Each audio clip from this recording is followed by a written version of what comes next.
comments will be limited to 5 minutes.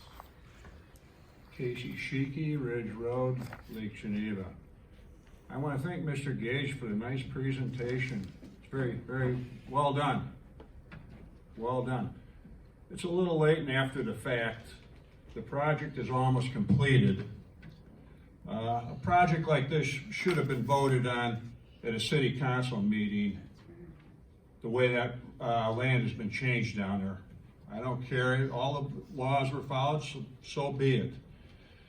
The right way would have been is to let the public know what was going on before it started down there, not trying to cover it up and being secretive about it, which was done.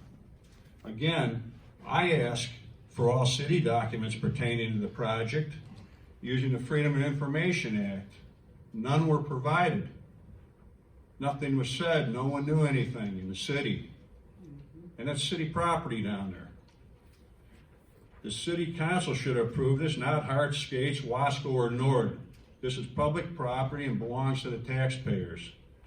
Some citizens have even been targeted by someone, and false charges have been filed against people who tried to inform the taxpayers of what was being done on our in our public parks in the city down there also. Today it became personal for me. I had a Lake Geneva police officer come to my door stating there had been an alleged incident at the Riviera tank site. He wanted to know if I knew anything about it. I consider this harassment and intimidation. Am I being targeted by Skates, Hearts, for political reasons? Could this be abuse of power?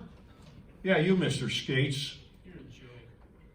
No, You're the joke. You're the joke. You're the joke. Out of order.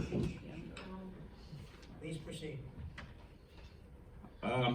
I do not see the end of this project. According to the DNR sample results, which I got an email from the DNR, from the ground contamination sample reports are in, and the DNR is sending a letter out requiring further investigation. Now, I know Bill would do a good job. He's very lake conscious, like his father used to be, too. They're good people, protecting our lake and stuff. It's just the secretive that went on in the city down here. Some in the city tried to keep this project a real secret, and I've requested the documents be sent to me by the Department of Agriculture.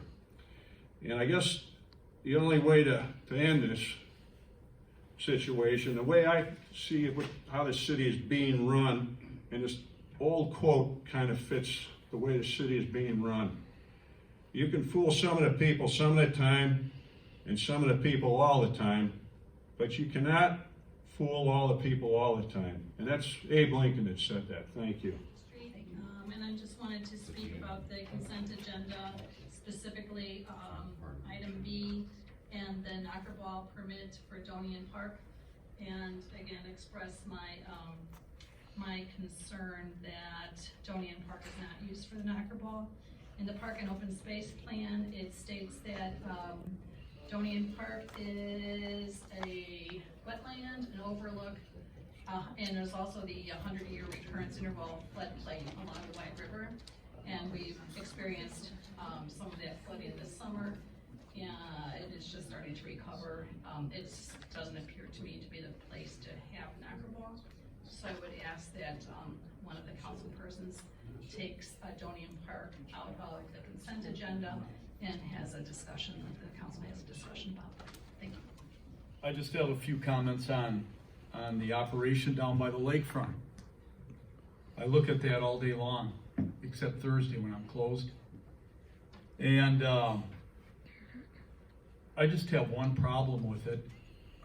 I realize that the Gage Marine operation, it's in their contract to replace those tanks. As a matter of fact, I recall 20 years ago, we replaced those tanks and watched those all go in, and every rule was followed.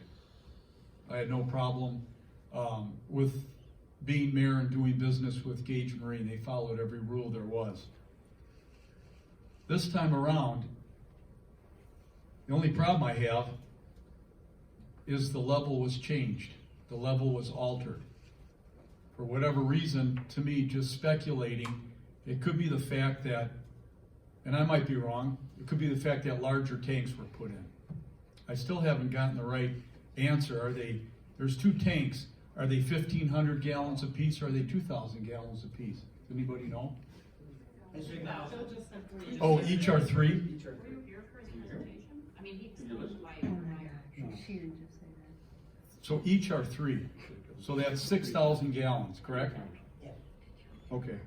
Well, the problem that we have is that you're on a historic park in front of the Riviera. You have what looks like a mound system. There's a 5-foot berm. In my opinion, it doesn't look good, but for all the people in this community, what should have been required? Who did a site review from the city? Who went down and checked out to see what was going on? Anybody know here? Would that have required a variance to alter a site? It's not brought back to its original. I mean, that's obvious. So those are the concerns I have, because you're right on the lakefront. And when the brush and the bushes go back in, more pine trees around there, there's definitely going to be an obstruction of the view. So I think that's important. And Ms. Proska, I did not hear the whole thing, okay? Thank you for your comments too. Thank you. Dick Malman, N1991 South Lake Shore Drive. Jim mentioned what we saw as the problem. It was never Gage. Bill's mom is the nicest lady in Lake Geneva, and Bill ain't bad either. But the secrecy, I was down there a number of times and asked the people working there who they were. They said they didn't have to tell me. I asked them where the permit was and had a paper that said they're supposed to post a permit. And they said they didn't have to post a permit. There was no reason to, that I should just leave, get out of the premises. Well, I said, well, what is your name? I have a complaint form from the Department of Agriculture, and it requires the name of the company and the name of the individual. They refused to give that. They would not give their names, nor would they show where the permit was posted or if there was a permit. You made it like the company you hired, Mr. Gage, but they were not responsible agents. They weren't respectful.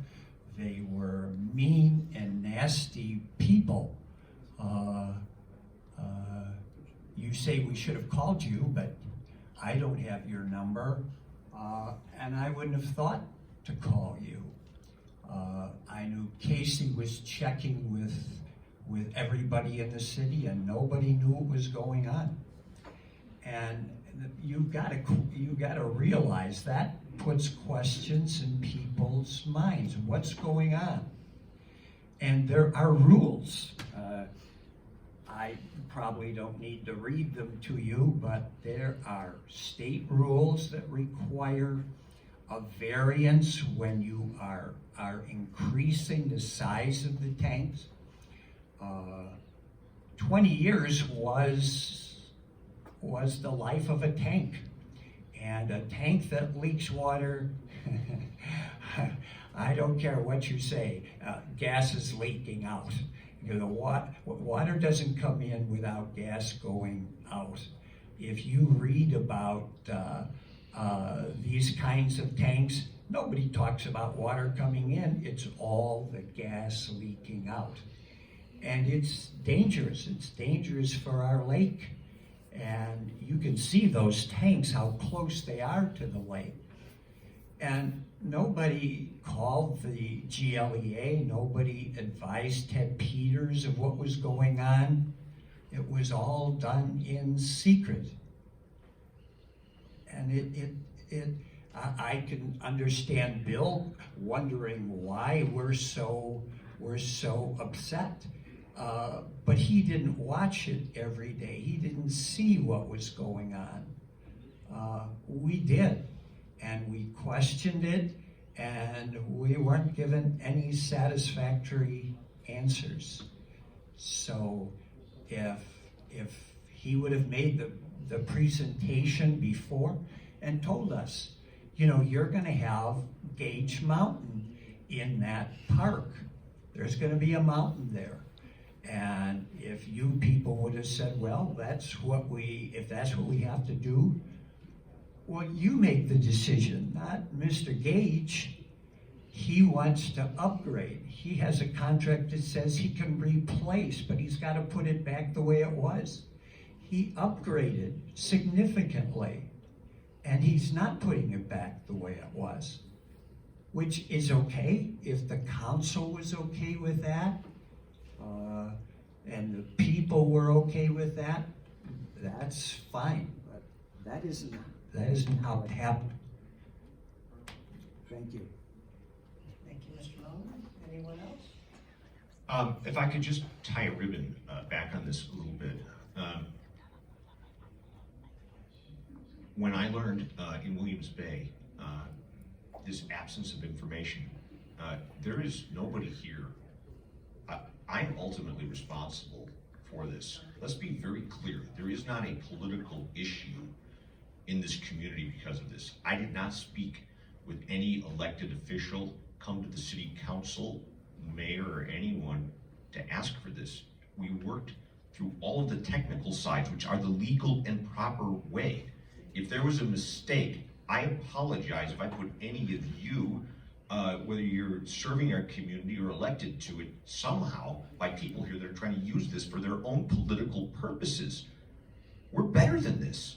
Honestly, we're better than this. And they talk about our people. Look at the public records on December 19th. There was a gentleman with gray hair. I'm not sure if he's in the room. I could not get the public record for today. He assaulted. He went into a fenced area against his own safety. He violated the space, came in, assaulted one of the employees verbally. They tried to get him to leave. He spit literally in his face. When we finally got him to leave the property, he left and went into Speedo's Cafe, and that was the last we saw of him. He was eventually arrested, and there is a assault that was filed and then charges. That is what's going on around this. I'm sorry. Any one of these people could have called me, and any one of you could. I'll just, I don't know. I guess if we have a project, I will come and let you know. I'm sorry if I put any of you at risk. Everything right's been done, and everything's been right just for any of you with the people here sitting in this room. I thank you for serving our community.